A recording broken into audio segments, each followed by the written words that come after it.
২৪-এর গণবিপ্লব ছিল ভোটের অধিকার ফিরিয়ে আনার যুদ্ধ, বলছেন তারেক রহমান। এদিকে তারেক রহমানের নেতৃত্বে জনগণ নতুন স্বাধীনতার স্বাদ পেয়েছে, বলছেন রুজভী।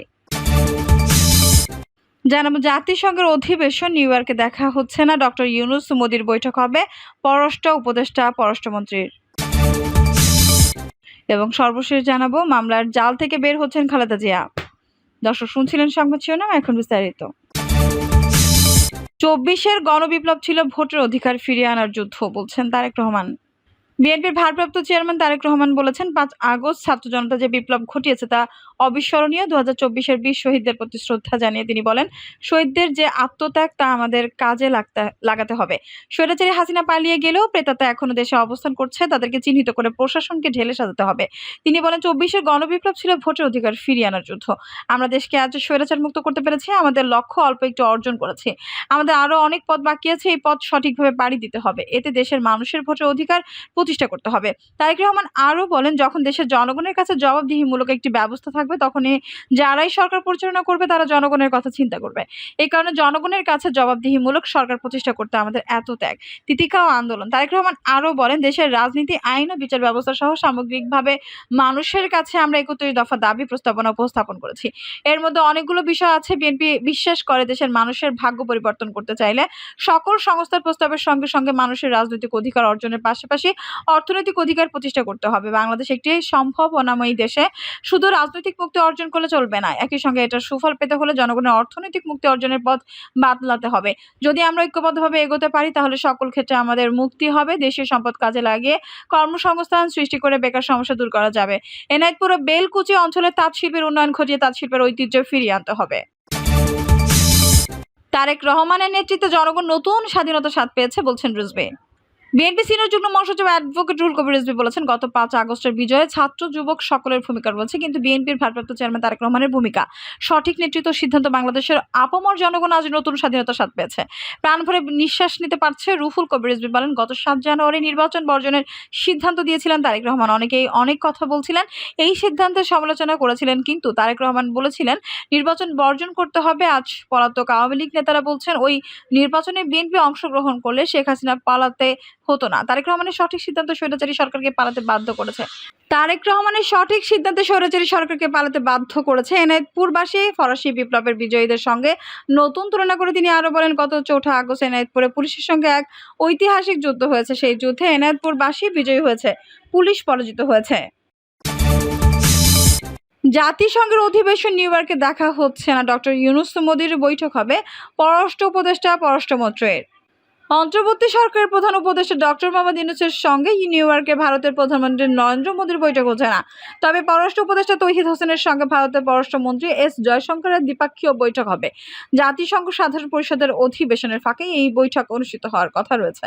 নিউ ইয়র্কের প্রধান উপদেষ্টার সঙ্গে ভারতের প্রধানমন্ত্রী দেখা হচ্ছে কিনা জানতে চাইলে তৌহিদ হোসেন বলেন, ওনাদের দুজনের নিউ ইয়র্কে উপস্থিতি একসঙ্গে হচ্ছে না। ভারতের প্রধানমন্ত্রী নরেন্দ্র মোদী নিউ ইয়র্ক থেকে আগে চলে আসছেন, আর প্রধান উপদেষ্টা ডক্টর ইউনূস একটু পরে যাচ্ছেন। কাজেই তাদের সেখানে দেখা হওয়ার সম্ভাবনা নেই বলে মনে হচ্ছে। ভারতের পররাষ্ট্রমন্ত্রীর সঙ্গে তার দ্বিপাক্ষীয় আলোচনার বিষয়ে জানতে চাইলে পররাষ্ট্র উপদেষ্টা বলেন, এস জয়শঙ্করের সঙ্গে আমার দেখা হওয়ার বিষয়টি প্রায় নিশ্চিত। ভারতের সঙ্গে আমাদের সম্পর্কে যে এক ধরনের টানাপোড়েন চলছে, এটা স্বীকার করতে হবে। সমস্যার সমাধান করতে হলে সমস্যার অস্তিত্ব অস্বীকার করলে চলবে না। তিনি আরো বলেন, আমরা অবশ্যই টানাপোড়েন দূর করার চেষ্টা করব এবং ওয়ার্কিং রিলেশন কাজ সম্পর্কে যেন হয়, তবে সম্পর্কটা হতে হবে মর্যাদা ও পারস্পরিক শ্রদ্ধাবোধের ভিত্তিতে। এর ভিত্তিতে সম্পর্ক এগিয়ে নেওয়া সম্ভব এবং আমরা সেই চেষ্টাই করব। এর আগে পররাষ্ট্র উপদেষ্টা লিখিত বক্তৃতায় বলেন, ২৪ সেপ্টেম্বর থেকে জাতিসংঘ সাধারণ পরিষদের ৭৯তম অধিবেশনের উপাচার্যের বিতর্ক পর্ব শুরু হতে যাচ্ছে। পররাষ্ট্র উপদেষ্টা বলেন, সাম্প্রতিক বছরগুলোর মতো এবার বাংলাদেশ থেকে শতাধিক সদস্যের প্রতিনিধি দল ভাড়া করা উড়োজাহাজে নিউ ইয়র্ক সফর করবে না, বরং যার এই সংশ্লিষ্টতা বা দায়িত্ব সে অনুযায়ী যতটা সম্ভব সীমিত আকারে প্রতিনিধি দল গঠন করা হয়েছে। তিনি আরো বলেন, আমি আমার দায়িত্বের সঙ্গে সামঞ্জস্যপূর্ণ উচ্চ পর্যায়ের সভাপতিগুলো অংশগ্রহণের জন্য ২ দিন আগে ভিন্ন একটি ফ্লাইটে নিউ ইয়র্কে যাব। তিনি জানান, প্রধান উপদেষ্টা ৩ দিন নিউ ইয়র্কে অবস্থান করে সফর শেষে ২৭ সেপ্টেম্বরে বাংলাদেশের উদ্দেশ্যে রওনা হবেন। তৌহিদ হোসেন বলেন, এবছরের অধিবেশন বাংলাদেশের জন্য বিশেষভাবে তাৎপর্যপূর্ণ, কারণ কারণ এই বছরে জাতিসংঘে বাংলাদেশের সদস্য প্রাপ্ত 50 বছর পূর্তি হচ্ছে। এ উপলক্ষে প্রধান উপদেষ্টার উপস্থিতিতে 24 সেপ্টেম্বর জাতিসংঘ সদর দপ্তরে বাংলাদেশে একটি উপাচার্যের সংবর্ধনা আয়োজন করছে। এ সময় বিভিন্ন দেশের প্রতিনিধি দলের প্রধানের পাশাপাশি জাতিসংঘের শীর্ষস্থানীয় কর্মকর্তা, কয়েকটি দেশের সরকার বা রাষ্ট্রপ্রধানের বিভিন্ন সংস্থার প্রধানেরা অংশ নেবেন বলে আশা করা হচ্ছে। 27 সেপ্টেম্বর প্রধান উপদেষ্টা জাতিসংঘের সাধারণ পরিষদের সাধারণ বিতর্ক পর্বে বক্তব্য দেবেন বলে জানান পররাষ্ট্র উপদেষ্টা। সেই ভাষণে প্রধান উপদেষ্টা বিগত 2 মাসে বাংলাদেশের ঘটে যাওয়া গণঅভ্যুত্থানের বিবরণ ও আগামী দিনে জনভিত্তিক কল্যাণমুখী ও জনস্বার্থ নিবেদিত একটি রাষ্ট্র ব্যবস্থা গড়ে তোলার দৃঢ় প্রত্যয় বিশ্ব দরবারে তুলে ধরবেন বলে আশা করা হচ্ছে। পাশাপাশি আন্তর্জাতিক শান্তি ও নিরাপত্তা নিশ্চিতের ক্ষেত্রে শান্তিরক্ষা কার্যক্রমে বাংলাদেশের বলিষ্ঠ অবস্থান, জলবায়ু পরিবর্তন ও এর প্রভাব, জলবায়ু ন্যায় বিচার প্রতিষ্ঠা, বিশ্বব্যাপী সংখ্যাত রোহিঙ্গা সংকট, টেকসই উন্নয়ন লক্ষ্যমাত্রা অর্জনের ক্ষেত্রে উন্নয়নশীল দেশগুলোর প্রতিকূলতা, উন্নয়নশীল দেশগুলো থেকে সম্পদ পাচার প্রতিরোধ, নিরাপদ অভিবাসীদের মৌলিক পরিষদ প্রাপ্তির নিশ্চয়তা, জেনারেটিভ কৃত্রিম বুদ্ধিমত্তার পরিপ্রেক্ষিতে প্রযুক্তির টেকসই হস্তান্তর এবং ফিলিস্তিন সম্পর্কিত বিষয়গুলো তার বক্তব্যে উঠে আসতে পারে। পররাষ্ট্র উপদেষ্টা জানান, প্রধান উপদেষ্টা বেশ কয়েকটি দ্বিপাক্ষীয় বৈঠকে অংশগ্রহণ করবেন বলে আশা করা যাচ্ছে। তিনি নেদারল্যান্ডের প্রধানমন্ত্রী, পাকিস্তানের প্রধানমন্ত্রী, নেপালের প্রধানমন্ত্রী, ইউরোপিয়ান কমিশনের প্রেসিডেন্ট, জাতিসংঘের মহাসচিব, যুক্তরাষ্ট্রের পররাষ্ট্রমন্ত্রী, জাতিসংঘ মানবাধিকার সম্পর্কিত হাই কমিশনার, বিশ্বব্যাংকের প্রেসিডেন্ট, ইউএসএইডের প্রশাসকের সাথে দ্বিপক্ষীয় বৈঠকে অংশ নিয়ে পারস্পরিক স্বার্থ সংশ্লিষ্ট বিভিন্ন বিষয়ে আলোচনা করবেন। তবে এই সময় অনেক বৈঠকের সিদ্ধান্ত শেষ মুহূর্তেও হয়ে যায়। সে বিবেচনায় নতুন বৈঠক তালিকায় যোগ হতে পারে, আবার সময়ের অভাবে কোনো বৈঠক বাদও যেতে পারে। মামলার জাল থেকে বের হচ্ছেন খালেদা জিয়া। আওয়ামী লীগ সরকারের পতনের পরদিন 6 আগস্ট 2টি দুর্নীতি মামলার সাজা মওকুফের মুক্তি পেয়েছেন বিএনপি চেয়ারপারসন খালেদা জিয়া। হাতে পেয়েছেন তার পাসপোর্ট। দীর্ঘদিন পর হাসপাতাল থেকে গুলশানের বাসায় ফিরছেন সাবেক এই প্রধানমন্ত্রী। এরপর গত 3 সেপ্টেম্বর মানহানির 5 মামলা খারিজ করে খালেদা জিয়াকে খালাস দিয়েছেন ঢাকার সিএমএম আদালত। বিভিন্ন বিচারিক আদালতে বিচারাধীন থাকা এমন আরও 30 মামলার জাল থেকে বের হওয়ার প্রক্রিয়া ইতিমধ্যেই শুরু হয়েছে।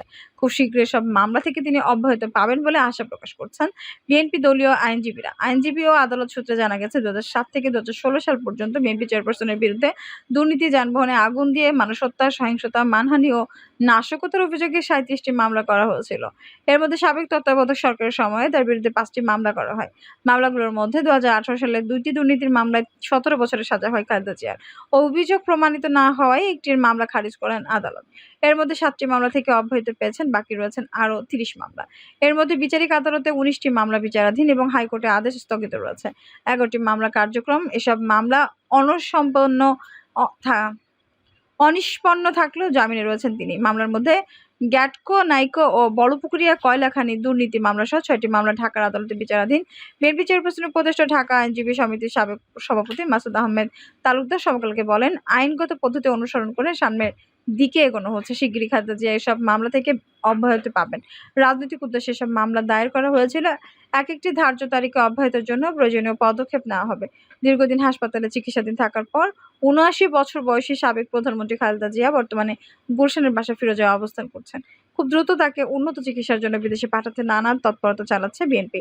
রাজনৈতিক অঙ্গনে এই নিয়ে নানা আলোচনাও চলছে। বিএনপি আইন বিষয়ক সম্পাদক ব্যারিস্টার কায়সার কামাল বলেন, ফ্যাসিস্ট সরকারের আমলে খালেদা জিয়ার বিরুদ্ধে রাজনৈতিক উদ্দেশ্যে মিথ্যা বানোয়াট মামলা করা হয়েছিল। এগুলো চলমান, যদিও প্রতিটি মামলা চলার মতো কোনো উপাদান নাই।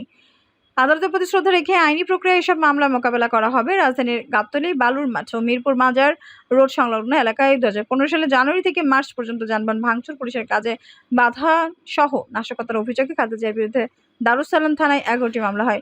ঢাকার বিশেষ জজ আদালতে মামলাগুলো বিচারের জন্য থাকলেও হাইকোর্টের আদেশে মামলার কার্যক্রম স্থগিত রয়েছে। 2015 সালের জানুয়ারিতে পেট্রোল বোমা দিয়ে 4 জনের গায়ে অগ্নিসংযোগ, হত্যা ও হতাহতের ঘটনার যাত্রাবাড়ী থানায় খালেদা জিয়ার বিরুদ্ধে 4টি মামলা করা হয়।